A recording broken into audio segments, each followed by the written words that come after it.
I'm Rachelle Scolari, and I am a fifth grade homeroom teacher, and I teach fifth and seventh grade math. And this is Ariel. Yeah, I'm Ariel Kitch, and I'm a middle school technology integrator. So I teach 5th, 6th, 7th, and 8th grade technology, and I also work with teachers a lot to develop new curricular ideas. Like this one.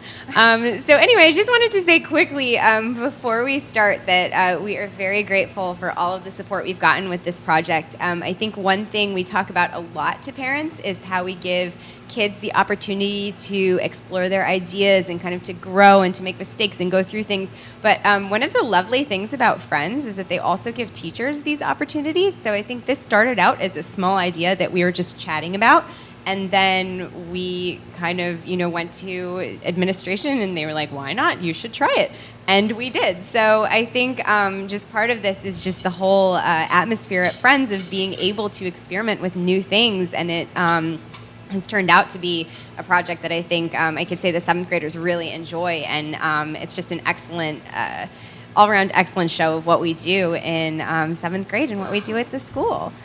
So I think we were going to start out just with, in general, the goals of the project, which Ariel was going to talk about. So when Rachelle and I sat down and started talking about what we wanted to do, we were really thinking about trying to increase the interdisciplinary connections between different subjects in middle school. So trying to take kids out of a discrete subject area day-to-day life going through middle school and thinking about how to combine different things together. We also wanted to increase collaboration amongst our students, use some of the skills that they were using in technology or learning in technology in math class, and we wanted to think about hands-on projects. The schedule was changing when we were thinking about this project, and we were given more time to use with students, and that means that there's more time to dig into things and to try to develop new ideas, and also giving kids the chance to tackle a challenge that was more compelling for them. And we also wanted to, there was a lot of things we were thinking about. We were also thinking about the design process. So design thinking, being able to kind of come up with a plan, go through a series of steps, iterate on that after if they kind of didn't meet their goals, and being able to go through that process of failing and trying again is kind of a powerful thing, especially for a middle schooler. And it's not something we always encourage kids to do when they're in a school environment. So we were trying to think of a way to allow them to kind of successfully fail and iterate and think about what those changes might entail. And of course, we also had academic goals for the project. I think one thing we always try to do is not just stick something in just because it's fun or we think they're going to like it, but also making sure that what we do is really purposeful and ties into our curriculum. So in seventh grade, what they often start out doing in the year is kind of going back to ratio and proportion, which is something they talk about a lot in sixth grade. So even now, we are just starting to move into that at the beginning of the year in seventh. And this project is sort of an accumulation of what they have learned so far kind of from sixth moving into seventh grade, which is to be able to deal with different ratios, solve proportions, and then also to be able to make, to create a scale and to apply this then to both a drawing, and what we end up doing is also making a 3D model. So I think at the end we'll give you a chance to kind of play with the things that are around you, but if you look around you can actually see the end products around you of what a lot of the students built. I know I hate to give you something while we're speaking because, again, like the kids, it distracts you. But we do feel welcome at the end if you want to look at them, take a look. You can touch them. It's they're fine. You can do whatever you want with them. So then the next thing I was just going to say is we wanted to, for academically, those were a lot of the math goals, but there were also, there were also goals for technology. So whenever you're doing a collaboration with two subjects, you want to make sure it's valuable for each. So what was wonderful is that while Ariel was teaching them how to use Tinkercad, which is a 3D programming software in technology class, we were learning about scale in math, and then we both kind of finished our units and came together and then used that program to apply their knowledge of scale.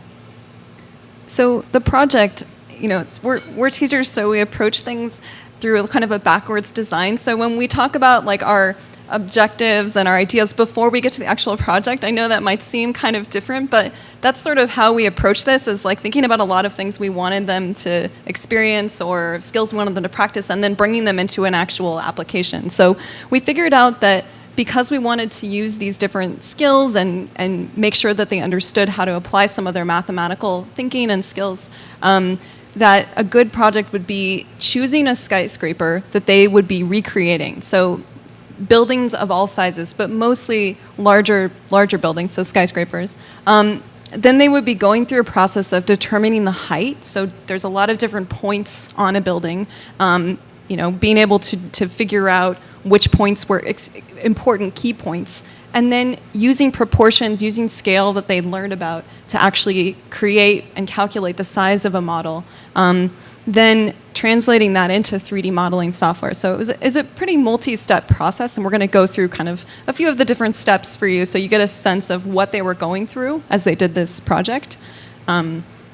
Okay, so first we let them choose a building, which I think another thing is great to be able to give kids the chance to kind of work together and choose something that they're interested in. So as you can see, there's a lot of New York buildings. There's a lot of ones that are from around the world as well. We had a lot of Sears Towers and One World Trade Centers. People really liked those ones. But anyway, they got to pick a building. And if you want to go to the next one, we utilized different resources for them. They could actually just look at Google Images, but then we also use this website, which if you're ever interested, it's pretty cool. It's called Skyscraper Page, and it has models of every skyscraper around the world, and you can search by country or by city or by size or by anything. So it's actually just a fun page to go to. So we use this to help us, since we do not have actual building plans for everything. And once they chose their building, that's where the math came in. So it was then their job to look at this model of the building and then translate different heights and widths and everything on the building so that they can have an accurate 3D model. So this is just kind of an example. They did various calculations, and then they also,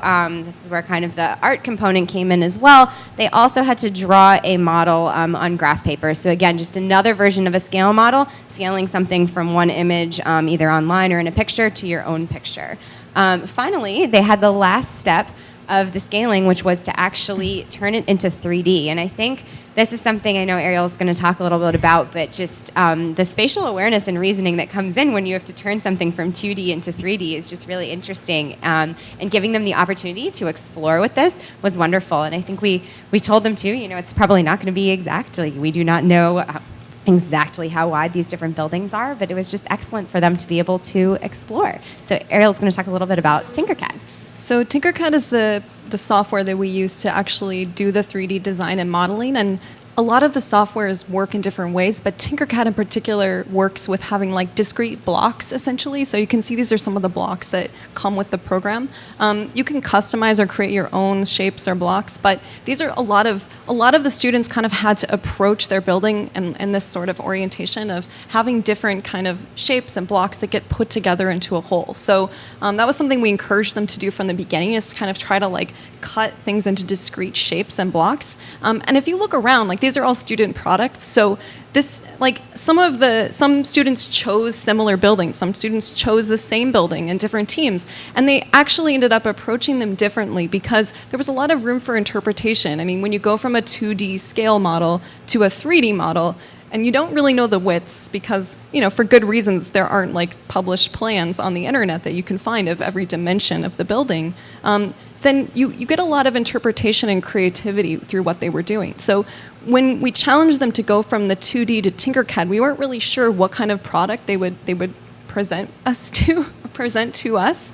And it ended up really, they kind of rose to the occasion. So just to kind of show you how it looks in the program, when you're using these blocks to put things together, there's a lot of flexibility, but you also have to work with holes. So you can see that the shaded regions are actually holes that, this is actually not a student model. This is my model I created at first because we were trying to replicate the project ourselves before we had students do it. So you can kind of see that it takes a bit of it's challenging to try to figure out. A bit of tinkering. Yeah, tinkering. It's challenging to figure out what shapes go in what spot and how to actually recreate the look of a building And complicated buildings like, for instance, the Burj Khalifa, which one of our groups did last year, it's divided right now, but it actually, we had to do 2 different printings of the building, take a lot of time and effort to kind of figure out. So once you've put together the objects and made sure that they're actually in the right proportion, then you put them together, group them,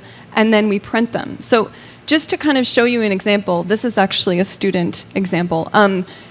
When you look at the finished product, you're not seeing kind of all the different objects and shapes and holes that end up creating the final building. And I think the final building might be around here somewhere. But this building took a lot of effort from the students because they had to figure out sort of and estimate the angle of those holes that they put on the top. They had to figure out the rings and the different shapes. And again, like this really seemed to increase their spatial reasoning and awareness, which has been shown to really directly correlate with increasing like STEM skills, especially in girls who often lag behind boys with spatial awareness. And it's a skill that can be learned. It's not something that it can obviously grow over time. Here's another example. So this was a really complicated one that some students chose, and when they chose this building, we were like, okay, that's going to be a challenge. Are you ready for a challenge? They're like, yeah, we're going to do this. So one of the students figured out how to like place these shapes in this sort of spiral pattern along the side of the building in order to get the effect of the actual recreate that building sort of look. So we were really impressed when he was able to do this. I know you're going to talk about this, but just quickly, as we said, this was part of the going into it. We were like, oh my gosh, are they going to be able to do it? What's going to happen? And as you can actually even see from the first building, our model was way simpler than theirs, and they did such a better job even than we did on their buildings because they really just took it and ran with it. And one thing, though, is sometimes they did come up against different difficulties. Do you want me to? Sure. I know Ariel knows more about this with the 3D printing, though I am getting better. Sometimes just the printers, you had to make changes. Like with some of the ones you can see around there, sometimes something would be missing or there'd be a hole that they weren't expecting. Or sometimes even the printer, just because of the dimensions, wouldn't be able to print it. So we'd basically turn it back to them and say, okay, we need to fix this. And then they would go through the process of going back and kind of saying, okay, we're going to move this here, we're going to try this, maybe we can print it sideways. So they really did address all of these different issues, which was just wonderful to see the problem solving. And what it ended up with, if you can see, so actually if you want to take a second, if the people who are close to these sides can just grab a handful of buildings and kind of pass them around the table, that's great. Yes, excellent. You can see what they actually made, and if you had any kids who were in 7th grade, you might see their building here. Thank you. I'll give an acknowledgement to the kids. But you can see we printed them. These are some of the 3D printers, which we have a lot of them now, which is enough to get everyone's building printed twice, one for each kid, and then also they get one for that they can revise at the beginning. So we're really printing everything at least 3 times. So this is awesome that we have all of these printers. And then you can see, if you walked around the school last year, you might have seen them in the display case, which were, they looked really cool together. So if you want to take a second and look at them, we're just going to talk about a couple of the things that we really enjoyed about this project. And also, you might see a building from last year. It could have been from 2 years ago. We're really happy that this one idea has kind of blossomed into a math project that goes throughout all of 7th grade. So from just Rachelle's class and a collaboration came a project that I think one of the 7th graders came up to me yesterday in the hall and he was like, "Oh, do we get to do the 3D printing project this year with the skyscrapers?" I was like, "Yeah, you do." And it's really cool that it's actually the whole grade, and we can say that we support it for advanced students, for any of the students who are taking 7th grade math this year. So things that we were really happy about with this project and that, again, we're kind of continuing with. I think Rachelle's going to talk about the first one. So just collaboration with teachers. It was awesome to get to work with Ariel. But just in general, it's really nice to get to know kind of what another department is doing and to be able to kind of look for similarities. And I think the kids really appreciate, breaking our buildings. Come on. It's okay. It's okay. Just kidding. Just kidding. It's not actually broken. But just it was so nice. It's so nice to be able to work together and see what another department's doing, and I think the kids see that too. When you get both teachers in a classroom and you're working together, it's just really great for them. And then they also can make these connections between their courses, so they can see. I would tell them a lot of times, like, I'm not sure how to do that. When you go back to tech class, you have to go and ask, and then they would go and figure it out in tech, and then they would come back and work on their projects. So that just had a really good flow between the classes. It was also nice to see them rise to the challenge and rise to the occasion. So giving them something really difficult to do and challenging to do actually motivated them to work harder to produce something that they were proud of. They really did experience a lot of failure, problem solving, and iteration. There were some groups that said, I really don't think I can do this. And we would be staring at their 3D model on the computer and be like, this looks awful, I'm not gonna do this. And then sometimes those were the groups that were most proud of what they actually created. And I think there's sometimes highs and lows that come with actually creating something and going through a process where you feel proud of the result. So it was really cool to see that. We talked a little bit about spatial reasoning skills, but being able to mentally manipulate objects in your mind is part of the idea of developing spatial reasoning. And I think this project really kind of helped a lot of our seventh graders to start thinking about things in a three-dimensional way, which was a new thing for them. And I think that just circles back to what was, I think, one of the most valuable things for me to see, too, was in the past couple years, seventh graders have had to present something during their parent-teacher conferences where they show something. In the first year we did the project, I don't know if any of you had a seventh grader that year, just because of the timing of the project, a lot of them chose that they're building to bring to their parent-teacher conference to show, like, this is what I've worked on. And it was so nice just to see them going through the whole process, explaining it to their parents, being so proud. We had one student who made a Christmas present for his father because he made the building that he worked in, so there's just been a lot of excitement around it, and it's really nice to see. So really, overall, I'd say it was a wonderful success, and we just wanted to thank you so much.